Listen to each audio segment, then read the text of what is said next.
कि ये मुल्क, ये देश मेरा है, तो कहीं ना कहीं मैं अपनी लाचारगी दिखा रहा हूं और पूरी ताकत के साथ लड़ना है कि मैं अब ऊपर हूं तो जिंदगी भर ऊपर रहूंगा, नीचे आऊंगा ही नहीं। और आप इस गलतफहमी के शिकार में जी रहे हैं कि अब मैं ऊपर हूं तो ऊपर ही रहूंगा। आप ऊपर है तो ऊपर ही रहिए।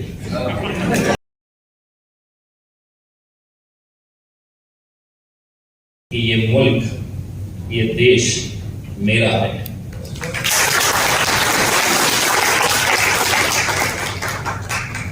बोलने में अगर मैं ये कहूं कि ये मुल्क मेरा भी है तो कहीं ना कहीं मैं अपनी लाचारगी दिखा रहा हूं। मैं पूरी ताकत के साथ कह रहा हूं ये मुल्क मेरा है। अगर वक्त आया है कि हम सबको ये सोचना है, ये डट के बोलना है और पूरी ताकत के साथ लड़ना है। बहुत सारे लोग ये कहेंगे कि आज इस मुल्क के अंदर जो हालात चल रहे हैं, कैसे खौफनाक हालात से हम गुजर रहे हैं, लेकिन सोचिए कि जिस कॉन्स्टिट्यूशन क्लब के इस हॉल के अंदर बैठे हैं हम, अगर अचानक उसकी छत गिर जाए तो हम वैसे भी मरने वाले हैं। तो अगर जीना है तो लड़के जीना है। और मैं समझता हूं कि इस कॉन्फ्रेंस से हमें एक सबक लेकर उठना चाहिए। यहां पर जब मैं इस कॉन्फ्रेंस के अंदर जिन विषयों के ऊपर चर्चा होने वाली है, तो जब पढ़ रहा हूं तो पढ़ने में, बोलने में, सुनने में कितना अच्छा लगता है। सुनिए एक सब्जेक्ट क्या कहता है। अल्पसंख्यक समुदाय के संवैधानिक अधिकार और शासन प्रशासन की वर्तमान नीति। कितना अच्छा लग रहा है सुनने के लिए।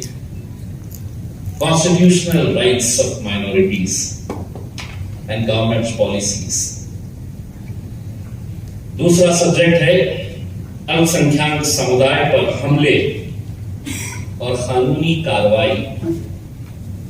ये सब्जेक्ट ही गलत है। बात सिर्फ हमले तक रहनी चाहिए थी, क्योंकि कानूनी कार्रवाई तो होती ही नहीं है। अल्पसंख्यक विरोधी मीडिया प्रोपेगेंडा। जो लोग मुझे जानते हैं, सिर्फ मैं एक मेंबर ऑफ पार्लियामेंट की हैसियत से आप मुझे पहचानते हैं। मैं आपको मेरा एक तारुफ ये भी कराना चाहता हूं। मैं 24 साल पत्रकार था। मैं 12 साल एक महाराष्ट्र के बड़े न्यूज़पेपर में एज ए जर्नलिस्ट था और उसके बाद 12 साल में एनडीटीवी के साथ काम किया। और जब कुछ दिन पहले खबर आई कि पत्रकारिता का आखिरी जो स्तंभ बचा हुआ था, जो सही मानों में पत्रकारिता कर रहा था, वो भी अडानी साहब खरीद कर लेकर गए, तो फिर सवाल यह हुआ कि कहीं ना कहीं इस मुल्क से जो हमारे एक एक पिलर्स है डेमोक्रेसी के, वो पिलर्स को या तो पूरी तरह से नष्ट कर दिया जा रहा है, खत्म कर दिया जा रहा है। मीडिया आपने पूरा अपने हाथ में ले लिया और लेना भी चाहिए। कोई भी होशियार बिजनेसमैन और कोई भी राजनीति में रहने वाला जिसे ये भ्रम हो चुका है कि मैं अब ऊपर हूं तो जिंदगी भर ऊपर रहूंगा, नीचे आऊंगा ही नहीं। बेसिक न्यूटन की थियरी है, everything that goes up has to come down. और आप इस गलतफहमी के शिकार में जी रहे हैं कि अब मैं ऊपर हूं तो ऊपर ही रहूंगा। आप ऊपर है तो ऊपर ही रहिए।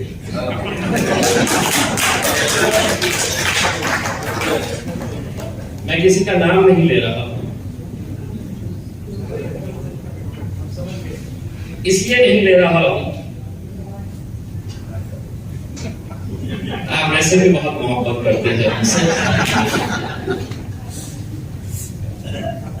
मीडिया गया और कल जो हमारे पिलर्स हैं एग्जीक्यूटिव, 12,000 करोड़ रुपए की कल पार्लियामेंट बिल्डिंग का इनॉग्रेशन होने जा रहा है। 12,000 करोड़ रुपए, जिसके अंदर मैं और विल्सन साहब इस उम्मीद से जाने वाले हैं कि हम वहां पर बैठेंगे, चर्चा करेंगे, देश के जो मुद्दे हैं वहां पर आवाज उठाएंगे। क्यों बनाया गया है? जब तुम्हें खुद पार्लियामेंट नहीं चलने देना है, जब तुम्हें खुद पार्लियामेंट के अंदर किसी को बिठाना नहीं है, हमको बुलाना है, हाउस एडजर्न करना है, घर पे जाना है, हम आते हैं। अब तो ऐसा लगता है कि हम चर्चा करने के लिए नहीं आते। पार्लियामेंट के अंदर कोई मेंबर आता है और साइन कर देता है, पार्लियामेंट चलो या ना चलो, 2,000 रुपये मिलते हैं। यही कि हम 4 दिन अगर आ जाए, सिर्फ साइन करके चले जाए, तो 8,000 रुपये। इस मुल्क के अंदर आज ऐसे कितने कर्मचारी हैं कॉन्ट्रैक्ट बेसिस के ऊपर जो महीना काम करते हैं और उन्हें 8,000 रुपये मिलते हैं। कल आप देखेंगे इस पार्लियामेंट बिल्डिंग का इनॉग्रेशन, कानून क्या कहता है, नियम क्या कहता है, कौन सुप्रीम है, ये मुझे किसी को बताने की जरूरत नहीं है। कस्टोडियन ऑफ द पार्लियामेंट, जो मालिक है, जिसके इशारे के ऊपर पूरा पार्लियामेंट चलता है, पूरी लोकसभा चलती है, वो स्पीकर है। मैं वजीर आजम हूं, मैं पंत प्रधान हूं, मैं आऊंगा और अपनी मर्जी के हिसाब से बोलूंगा, नहीं होता है जब तक आपको स्पीकर इजाजत नहीं देता है। आप खुद फैसला कर लेंगे कि मैं जाऊंगा, मैं करूंगा। कल आप देखिएगा कि कितने कैमरेज लगाए जाने वाले हैं, सबको दूर रखा जाएगा, कोई नहीं आना मेरे करीब में। ये बातें मुझे इसलिए बताना जरूरी है कि आज इस देश के अंदर जो चल रहा है, किसी ने अपनी तकरीर के अंदर ये कहा कि जिनसे हम उम्मीदें करते हैं, जो पार्टीज माइनॉरिटीज के बारे में बात करती है, नहीं सर, हर जात का, हर धर्म का, हर मजहब का एमपी सत्ताधारी पक्ष के अंदर भी बैठा है। और वो उस मुकाम के ऊपर अगर गए हैं तो उनके समाज की वजह से गए हैं। और अगर वहां जाकर तुम अपने समाज को भूल जाओगे, तुम्हारे समाज के ऊपर हो रही जुल्म ज्यादतियों को भूल जाओगे, कौन आवाज उठाएगा? वजीर आजम मेरे भी है, प्राइम मिनिस्टर मेरे भी है, लेकिन मदुराई के अंदर एक हाकी मर जाता है, किसी एक मंदिर का हाकी मर जाता है और वजीर आजम उसके बारे में ट्वीट करते हैं, तो मेरे मन में यह सवाल होता है, क्या मणिपुर में मरने वाले क्रिश्चियंस, मणिपुर में मरने वाले अगर हिंदू भाई भी है, तो उनके लिए कौन आवाज उठाएगा? तुम हाथी के लिए ट्वीट कर रहे हो, लेकिन एक लफ्ज बोलने के लिए तैयार नहीं है। कहीं ना कहीं कुछ ना कुछ गलत हो रहा है। और वो क्यों हो रहा है, बहुत ज्यादा सोचने की जरूरत नहीं है। ये जो है, हम बटे हुए हैं, हम बटे हुए हैं। अरे एक बार एक ताकत बनकर खड़े तो रहो, एक बार एमपी बनना कोई आसान बात नहीं है, जिंदगी लगा देते हैं लोग। मेरे शहर से पिछले 20 सालों से लगातार शिवसेना का एमपी आता था। हम सोचते कि हम तो शिवसेना को वोट नहीं देते, हम तो कांग्रेस को देते, हम तो एनसीपी को देते, सो कॉल्ड सेक्युलर पार्टी से जीत कर आती है शिवसेना। एक दिन हमने कहा कि चलो यार एक बार अपनी ताकत आजमाते हैं कि कितना है करके। मैं उतरना आपको मैदान के अंदर, ये समझ जाओ कि तुम्हारा वोट बेकार जाने वाला है, दारों तो सही ऐसा दारे इसका पार्लियामेंट के अंदर भिजा दिया। ये अगर हम सब कर पाए, देखिए डेमोक्रेसी के नाम के ऊपर, लोकतंत्र के नाम के ऊपर सारा पावर जो है वो कहां है? आप क्या समझते हैं? अब जो रहमान साहब मानेंगे नहीं इस बात को, बिहार से आते हैं। मुझे मालूम है कि एक आईपीएस एक आईएएस ऑफिसर बनने के लिए कितनी मेहनत और मशक्कत करनी पड़ती है, कितनी मेहनतें करने के बाद आईएएस और आईपीएस ऑफिसर बनता है। लेकिन उनका बॉस वो अनपढ़ भी रह सकता है, वो अनपढ़ भी रह सकता है, क्योंकि अगर एक प्यून की नौकरी अगर आप चाहिए तो कम से कम 8वीं पास होना चाहिए, 9वीं पास होना चाहिए। लेकिन एमएलए बनना है तो आप एमपी बनना है, कोई नहीं है। कहीं ना कहीं कुछ ना कुछ बदलने की जरूरत है, लेकिन नहीं बदला जाएगा, क्योंकि अगर बदल दिए तो विल्सन साहब आपको भी मालूम है 70% पार्लियामेंट खाली हो जाएगा। अगर पढ़ाई का नियम लगा दिया जाए, एजुकेशन क्वालिफिकेशन का नियम लगा दिया जाए, आज माइनॉरिटीज के साथ जो कुछ भी हो रहा है, बिशप साहब जब पार्लियामेंट के अंदर फॉरेन कंट्रीब्यूशन का बिल लाया गया था कि हम फॉरेन कंट्रीब्यूशन जो आ रहे हैं, तो उस वक्त मंत्री ने खड़े रहकर ये कहा था कि ये जो पैसा लाया जा रहा है, इसका पूरा मकसद जो था वो आज पिछले कई सालों से, 70 सालों से, 75 सालों से इस देश के अंदर अगर इस देश को पढ़ाने का किसी ने काम किया है तो वो कॉन्वेंट स्कूल्स क्रिश्चियन लोगों ने किया। लेकिन उस वक्त ये कहा गया कि नहीं, वो पैसा आ रहा है तो उसका इस्तेमाल जो है वो कन्वर्जन के लिए किया जा रहा है, कन्वर्ट करने के लिए ये पैसे का इस्तेमाल किया जा रहा है। ये मिनिस्टर कहता है, मेरा स्पीच है उसमें पार्लियामेंट के अंदर, जहां पर मैं खड़े रहकर ये कहा था कि मैं convent school Holi cross English high school से पढ़ा हुआ हूं, लेकिन मैंने कभी नहीं देखा हूं कि किसी स्कूल में आपने कन्वर्जन का काम किया है, किसी को कन्वर्ट करने का काम किया है। लेकिन बिल लाया गया सिर्फ इसी मकसद, इसी इरादे से कि कॉन्वेंट स्कूल्स को कैसे हम परेशान किया जाए, क्रिश्चियन कम्युनिटी को कैसा परेशान किया जाए। मैं खुद अपने शहर के अंदर देखता हूं, जितने अच्छे स्कूल्स हैं वो सब कॉन्वेंट स्कूल्स हैं, क्रिश्चियन मिशनरीज चला रहे हैं, लेकिन उनको टारगेट किया जाए।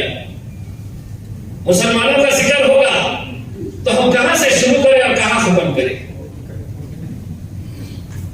हर रोज आप देख रहे हैं महाराष्ट्र में 50 पिछले 3 महीनों के अंदर 50 ऐसी रैलीज की गई थी, जिसके अंदर साधु संतों को भव्य कपड़े पहनाकर भेजा गया था, और मकसद यह था कि स्टेज के ऊपर खड़े रहो और जितनी गालियां दे सकते हैं, जितना भड़काने का काम कर सकते हैं करो। नतीजा क्या हुआ? या आखिर में सुप्रीम कोर्ट को यह कहना पड़ा कि the government is important, the government is important, take action. ये सुप्रीम कोर्ट को कहना पड़ा कि कार्रवाई करो अगर कोई हेट स्पीच कर रहा है। कितनों को अरेस्ट करेंगे? कभी सुने हैं आपने? कभी सुने हैं आपने कि जो लोग भाई महफिलों के अंदर कभी हमें निशाना बना रहे, कभी आपको निशाना बना रहे, कभी दलितों को, कभी बुद्धिस्ट को, कभी क्रिश्चियंस को, कभी मुसलमानों को? मुसलमान तो फेवरेट ही है, हमारे यहाँ तो खाना ही हजम नहीं होता जब तक हमें गालियां नहीं देंगे। और अब तो होड़ लगी हुई है, बड़ा नेता बनना है, जो ज्यादा गाली देगा तो बड़ा बनेगा। अब ऐसे हालात के अंदर हमने खामोश बैठना, हमने सुनना, हमने बर्दाश्त करना या हमने लड़ना? मुझे नहीं मालूम कि आपका एजेंडा क्या कहता है। मेरा एजेंडा ये कहता है कि मैं जब तक इस मुल्क के अंदर हूं अपने अधिकार के लिए लड़ता रहूंगा, मैं आवाज उठाता रहूंगा, क्योंकि कुछ नहीं भी करके अगर वो चाहे तो कुछ भी केस बना सकते हैं। तो ऐसे हालात के अंदर क्यों नहीं हम लड़े? आज अफसोस इस बात का है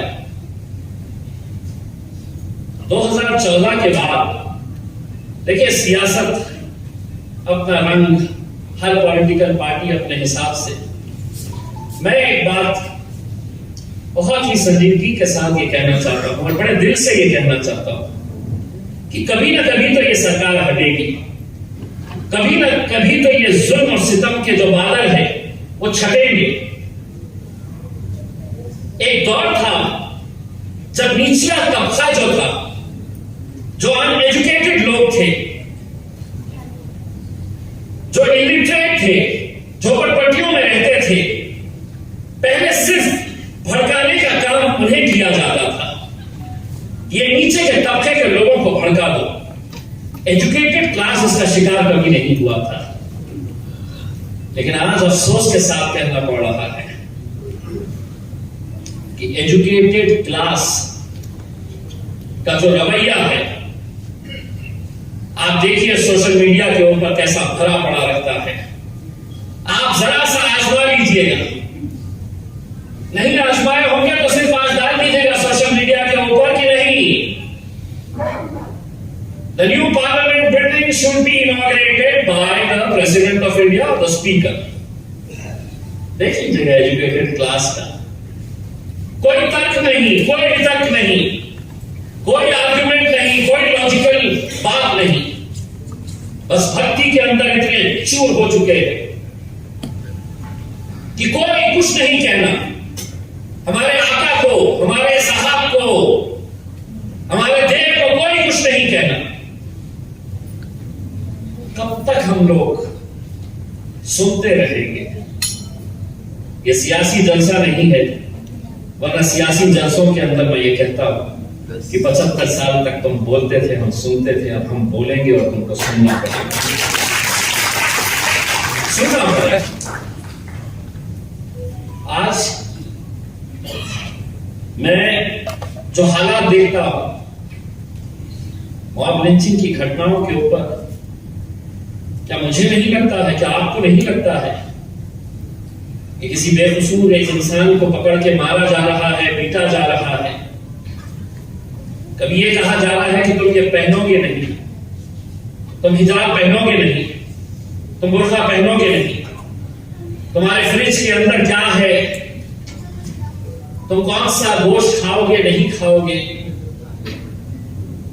तुम क्या पहनोगे, तुम क्या बोलोगे।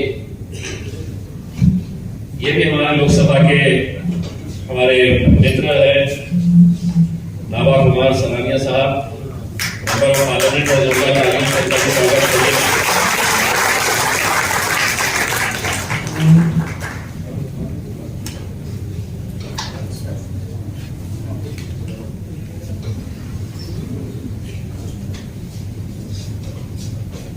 तो आज आपके हर चीज के ऊपर रोक लगाई जा रही है।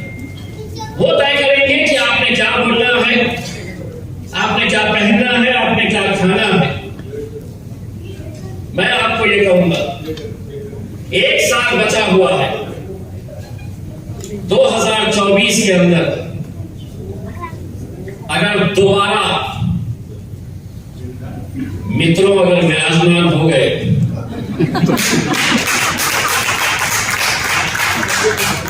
तो समझ लेना कि लोकतंत्र, डेमोक्रेसी, ये शब्द इतिहास का एक हिस्सा हो जाएंगे, इतिहास का हिस्सा हो जाएंगे।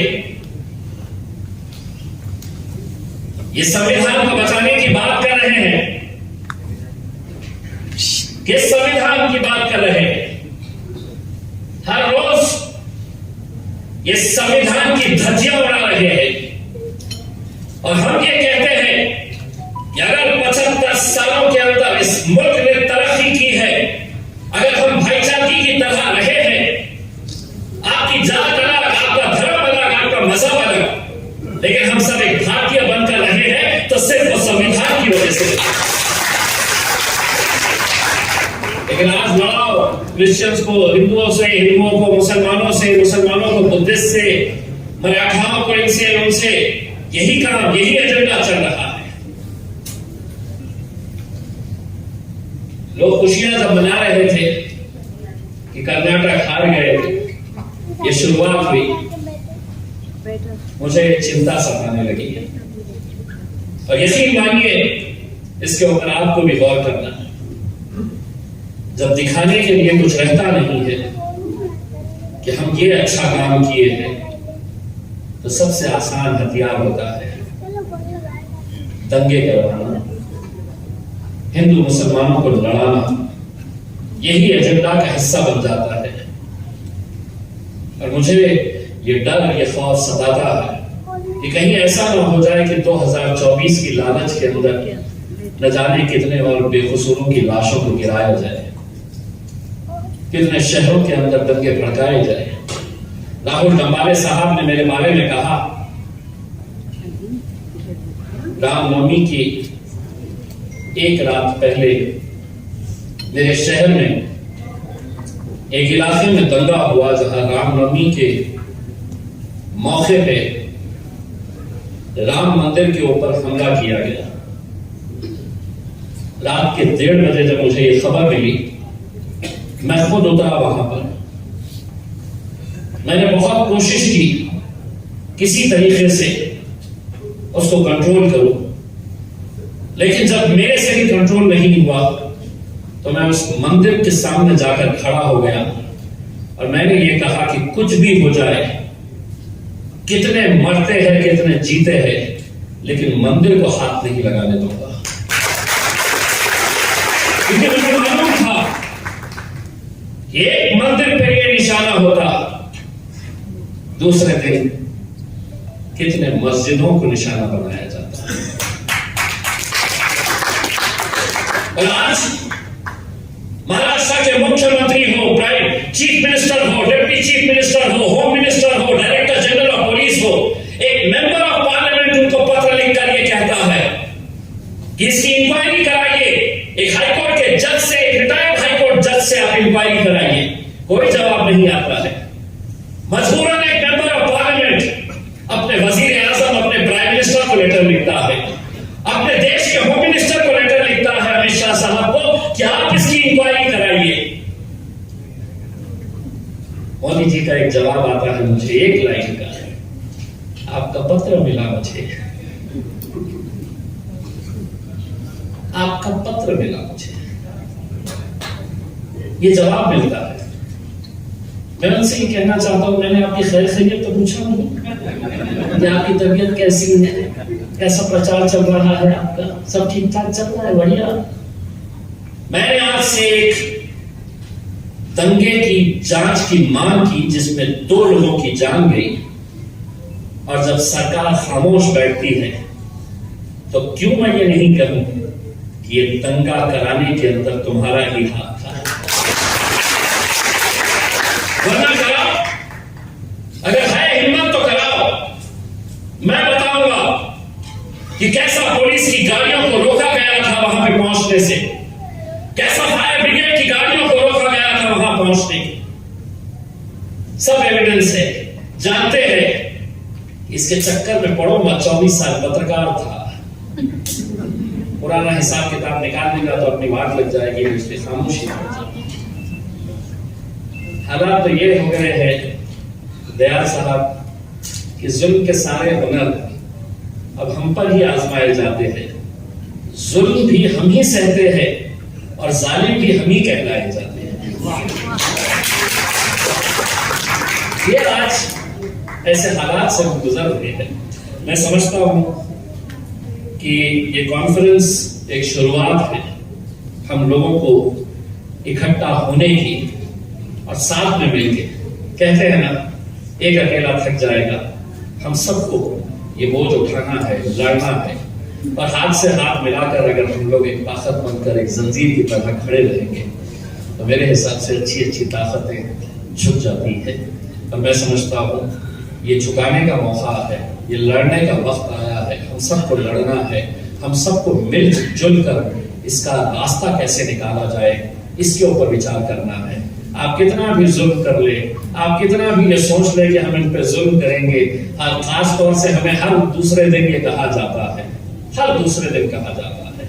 और जैसे जैसे अब इलेक्शन के दिन करीब आएंगे तो दिन में 2 मरतबा कहा जाएगा कि हम जैसा बोल रहे हैं वैसा करो, हम जो बोलना चाह रहे हैं वो सुनो, नहीं तो पाकिस्तान चले जाओ। मैं आज इसके जरिए पैगाम देना चाहता हूँ, ये मुल्क मेरा था, मेरा है और इंशाअल्लाह क़यामत तक मेरा है। नेशनल दस्तक की आपसे गुजारिश है कि अगर इसको बचाना चाहते हैं तो नेशनल दस्तक को सब्सक्राइब करने के लिए रेड कलर के सब्सक्राइब बटन को दबाएं, फिर बेल आइकन की घंटी दबाएं। नेशनल दस्तक को बचाने के लिए बहुत जरूरी है कि हर खबर को शेयर करें, लाइक करें, कमेंट जरूर करें।